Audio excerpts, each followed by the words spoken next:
This is Mac OS Ken. Plotting a path for Apple's anticipated headset, why it is almost definitely, probably gonna happen, probably, and more from Snoopy and the Peanuts gang. It is Thursday, the 25th of May, 2023. I'm Ken Ray, and this is news from Mac OS Ken, brought to you by yours truly and sponsored by Factor, America's #1 ready-to-eat meal kit. Use code MacOSKen50 at factormeals.com/MacOSKen50 for 50% off your first box. This show is also sponsored by Issue, the all-in-one platform to create and distribute beautiful digital content. What kind of content? The kind of content you're already putting out, or the kind of content you've thought about but thought you wouldn't be able to pull off. That newsletter or magazine or marketing pitch has been beating on the inside of your brain. Set it free with Issue. Issue helps you put new life into static content by transforming those things from flat PDFs into interactive digital publications and social posts for your audiences worldwide. That's an email, on Instagram, embedded on your site, or your home on the Issue site.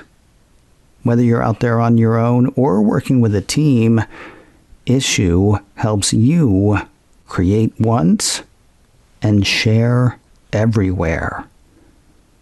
Get started with Issue today for free, or sign up for an annual premium account and get 50% off when you go to issue.com/podcast and use promo code MacOSKen. That's ISSUU.com/podcast and use promo code MacOSKen at checkout for your free starter account or 50% off an annual premium account.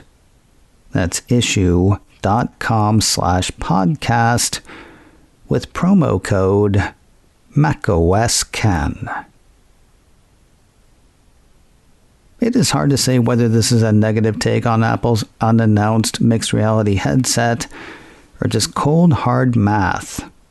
Mac Rumors has the Taiwanese research firm TrendForce saying that Apple could sell under 100,000 of its anticipated mixed reality headsets this year. Do you remember all the naysaying about iPhone before iPhone was released? This feels a bit like that to me. According to Mac Rumors, TrendForce claims that the headset's high cost, difficulty to manufacture, and focus on developers will restrict sales predominantly to pre-orders for this year. Of course, the anticipated cost is only that, anticipated. While reports have circled around a $3,000 price tag, until Apple announces a price, it's really just a guess. See also the focus on developers. It was just this week that Apple exec Eddie Q told CNBC's Jim Cramer that an idea only makes it off the drawing board at Apple if it's something the company knows it can execute well, and if it's something consumers really care about.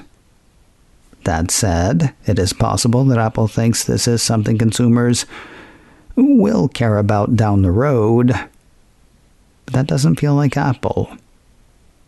Let's do one more. According to Mac Rumors, TrendForce forecasts that shipments of the new headset will now fall short of 100,000 units this year, with Apple potentially capping production at no more than 300,000 units. First, while Apple's expected to announce the headset in a little over a week, few expect it to actually go on order before the fall. And yes, the less-than-rosy economy may hamper sales near term. Fewer than 100,000 sales this year, though? Feels like to call that pessimistic. Might be putting it mildly.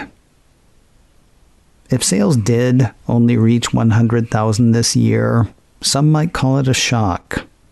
There could be another word for it, though. You might call it a start.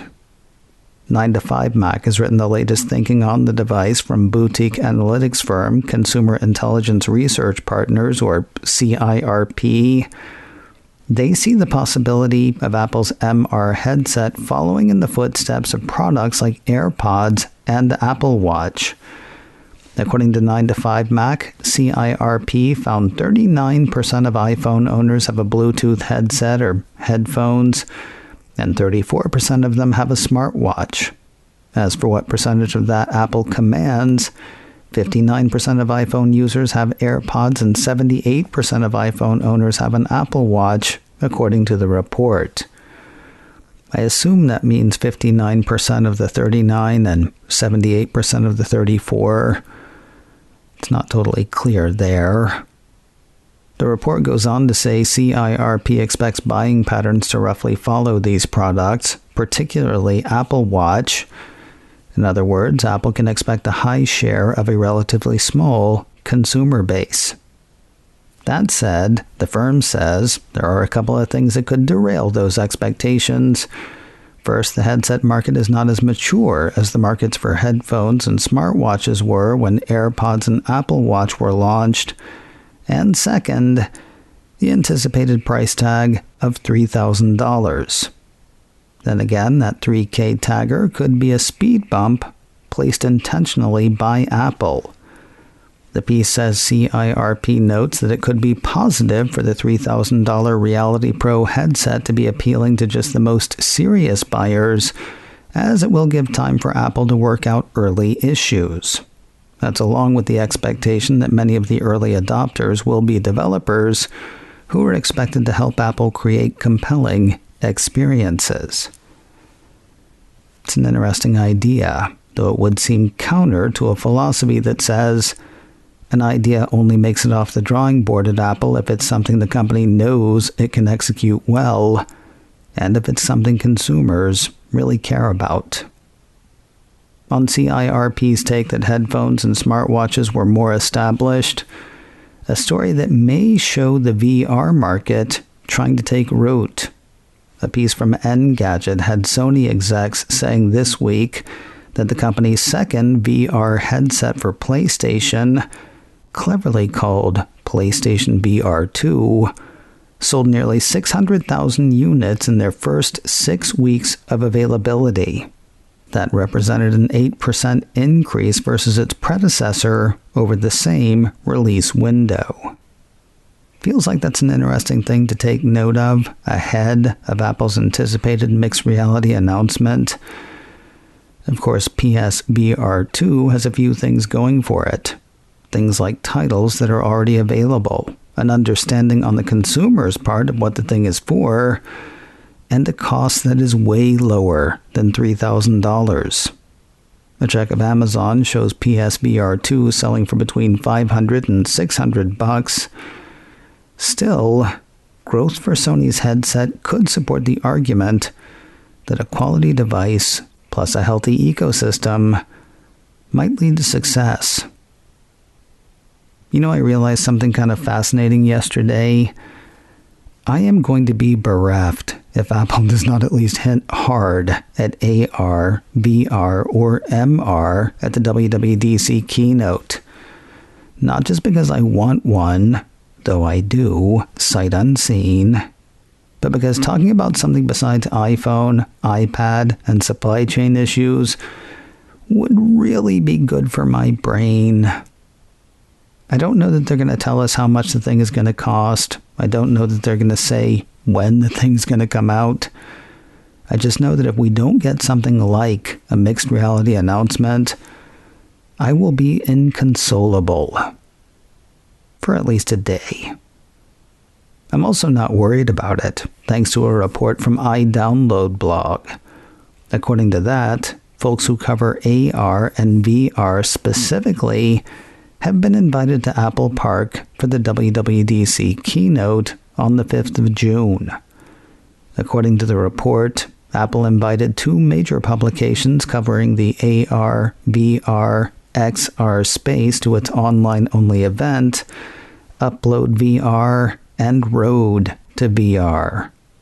Other notable figures covering this space were invited too, including Norman Chan, who does testing of AR, VR, XR products. I guess it's possible that Apple is trolling the planet. An AR, VR, MR offering seems more likely, though.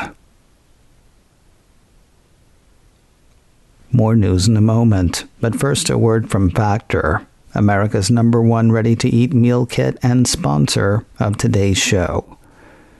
I told you yesterday that I'm currently sampling Factor's Calorie Smart menu. Well, I'm not the only one. At lunch earlier this week, the special lady friend had the barbecue pork sloppy joe with chipotle sweet potato mash and roasted green beans.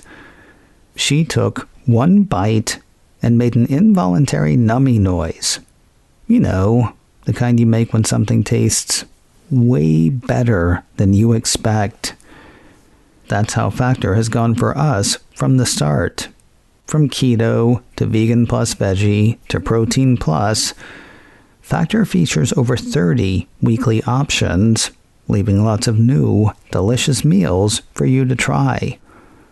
Prepared by chefs and approved by dietitians, each meal has all of the ingredients you need to feel satisfied all day long while meeting your goals.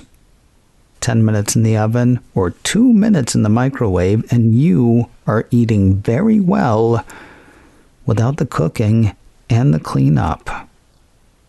Head to factormeals.com/macOSKen50 and use code macOSKen50 to get 50% off your first box. That's code macOSKen50 at factormeals.com/macOSKen50 to get 50% off your first box. A piece from 9 to 5 Mac says the M2 Mac Mini has hit Apple's Refurbished store. However, the same piece from 9 to 5 Mac says you'd be better off buying it from Amazon. New, the machine starts at $599 through Apple. Refurbished, it starts at $509. But new through Amazon, it starts at $499. I don't know, Apple's refurbished stuff is great. I've had a few refurbished Macs in my day, including the M1 Mac Mini that's currently rocking my desktop. But you save $10 and you get truly new. Or you save $100 and get truly new. But it's from Amazon. I don't know. All those deals are out there. Have fun. And finally today, speaking of fun, there's more Snoopy and Peanuts on the way to Apple TV+. Cult of Mac says Apple has announced a premiere date and launched a trailer for the 3rd season of The Snoopy Show. According to the piece, the Season 3 trailer shows Snoopy becoming an airline pilot, a surfer, a skater, a pirate, and much more. Remember when he was just a World War I flying ace and a frustrated novelist? He's changed. Season 1 and Season 2 are available to view now on Apple TV+. If you want to glimpse Season 3, you can catch the trailer on YouTube. All 12 of the Season 3 episodes hit Apple's streaming service on Friday, the 9th of June. The Snoopy Show isn't Snoopy's only show hitting the Cupertino streamer. The cult says Apple TV Plus and Peanuts production company Wild Brain have announced Camp Snoopy, which Apple says features Snoopy and the Beagle Scouts, along with Charlie Brown and friends, as they enjoy an adventure-filled summer outdoors. No release date for that one has been announced. While Snoopy has been the star of the show for a while now, there are Peanuts characters that have for years shared the stage without grabbing the spotlight. That's going to change for 2 of them. Snoopy presents one-of-a-kind Marcy hits the streamer on the 18th of August. Apple says that follows introvert Marcy as she helps her friends in her own unique way. And Snoopy presents Welcome Home Franklin, uncovers Franklin's origin story, including how he made friends with Charlie Brown and the whole Peanuts gang. Or will uncover. No premiere date has been announced for Welcome Home Franklin. macOS Ken, brought to you by me and sponsored by Issue. Get 50% off an annual premium account with code macOSKen at issuu.com/podcast. This show is also sponsored by Factor. Use code macOSKen50 at factormeals.com/macOSKen50 for 50% off your first box. Advertising handled by Backbeat Media, online at backbeatmedia.com. You can reach me a couple of ways. Info at macosken.com or call 716-780-4080. Until next time, that is news from macOS Ken. I'm Ken Ray.